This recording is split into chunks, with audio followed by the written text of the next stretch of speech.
PDF के लिए Telegram join करें। डिक्टेशन स्टार्ट होगा 5 सेकंड के बाद।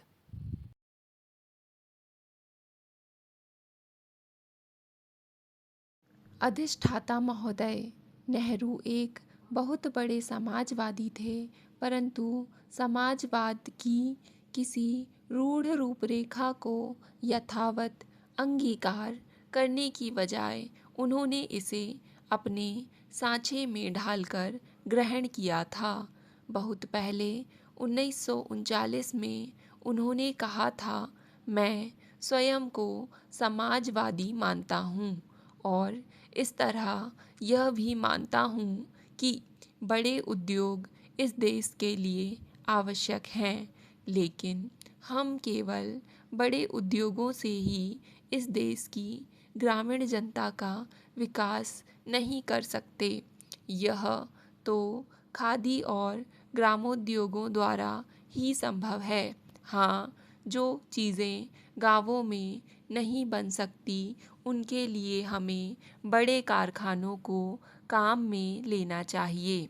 एक अन्य अवसर पर उन्होंने स्पष्ट शब्दों में कहा था कि छोटे उद्योगों की कीमत पर बड़े उद्योगों का विकास घातक होगा। स्वाधीनता के पहले जो राष्ट्रीय योजना समिति गठित की गई थी, उसके अध्यक्ष के रूप में नेहरू जी ने कहा था कि योजना में बड़े ही नहीं, ग्रामोद्योग का विकास भी सम्मिलित है।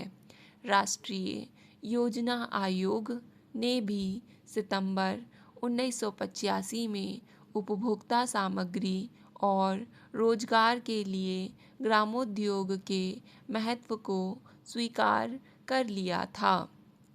खादी और ग्रामोद्योग के बिंदु पर पंडित जी गांधी जी से पूरी तरह सहमत थे और ग्रामोत्थान के लिए इन्हें अपरिहार्य मानते थे।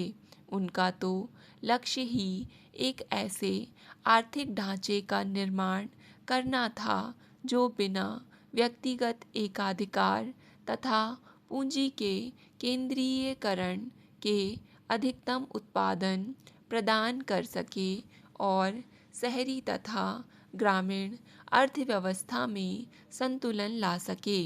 इसी सांचे को दृष्टिगत रख उन्होंने 1950 में योजना आयोग की स्थापना की और इसके माध्यम से देश के आर्थिक विकास और आर्थिक असमानताओं को कम करने की नीति पर कदम बढ़ाए।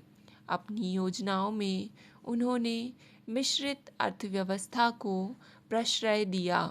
वह औद्योगिकरण तथा ग्राम विकास दोनों को साथ लेकर चलना चाहते थे। एक बार उन्होंने कहा था, हमें भारत को अणु युग के अनुकूल बनाना है और ऐसा शीघ्र करना है। दूसरे देशों से शिक्षा ग्रहण करते हुए हमें यह भी स्मरण रखना चाहिए कि प्रत्येक देश अपने अतीत पर बना है। भारत को जिन तत्वों ने बनाया है, उन सबको याद रखना होगा।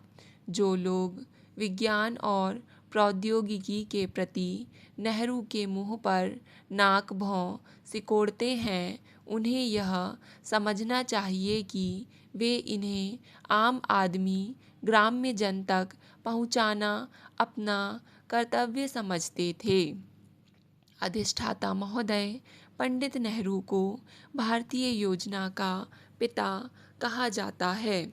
उन्होंने ही अपनी पंचवर्षीय योजना का व्यावहारिक आकृति प्रदान की थी। देश का आर्थिक विकास नेहरू की ही देन है। हमारी प्रथम पंचवर्षीय योजना तो कृषि केंद्रित थी ही। द्वितीय व तृतीय योजना में औद्योगिक संरचना के सुधार पर जो बल था, वह भी प्रकारांतर से कृषि के विकास में सहयोगी सिद्ध हुआ। बाद के वर्षों में देश ने जिस हरित क्रांति की फसल काटी उसकी ज़मीन नेहरू की ही तैयार की हुई थी।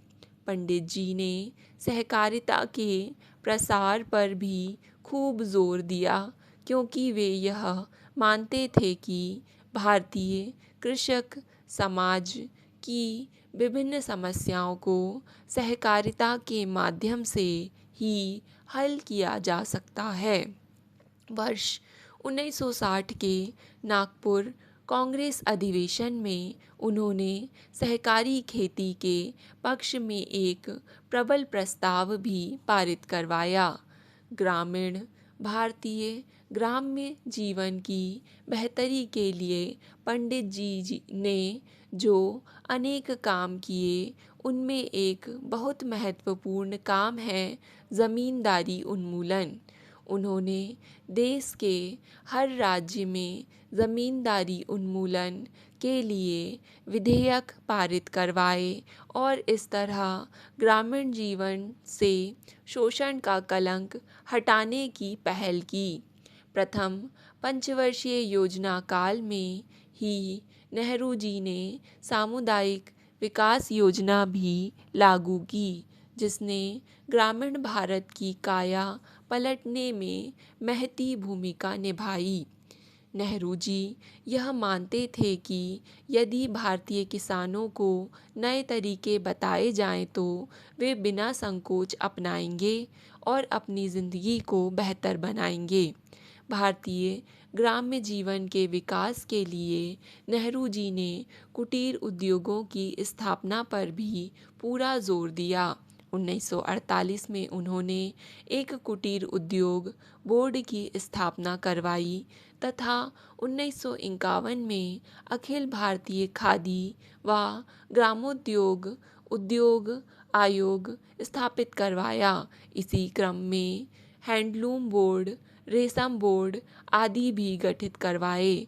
उनकी तो दृढ़ मान्यता थी कि कुटीर उद्योग भारत की ग्रामीण अर्थव्यवस्था में लोगों के लिए रोजगार के सबसे अच्छे साधन हैं।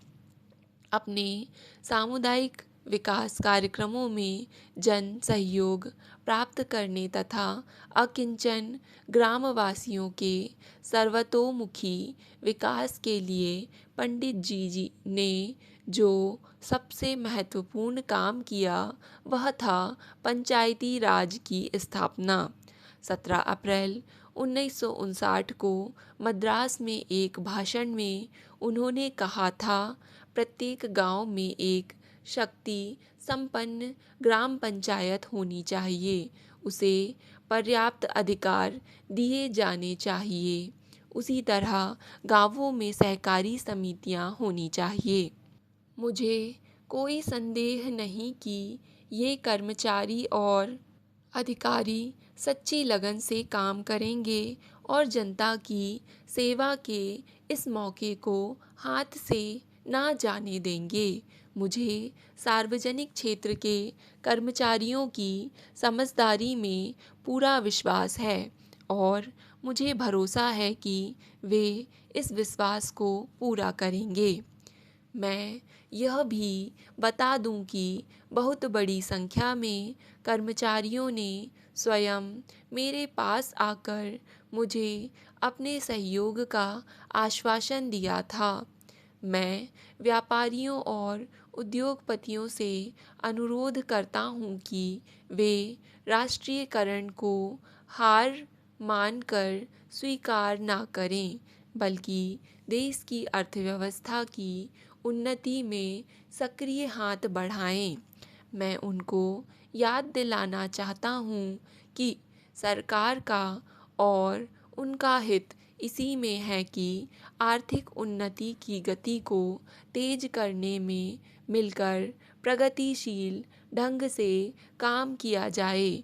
अब भी स्वतंत्र उद्योग और व्यापार के लिए बड़ा क्षेत्र खुला हुआ है, इसलिए मैं आशा करता हूँ कि सरकार की नीति की केवल आलोचना करने के बजाय वे समाज के प्रति अपनी जिम्मेदारी को समझेंगे और हमारी योजना के उद्देश्यों को पूरा करने में सरकार का साथ देंगे और देशवासियों की सेवा करेंगे।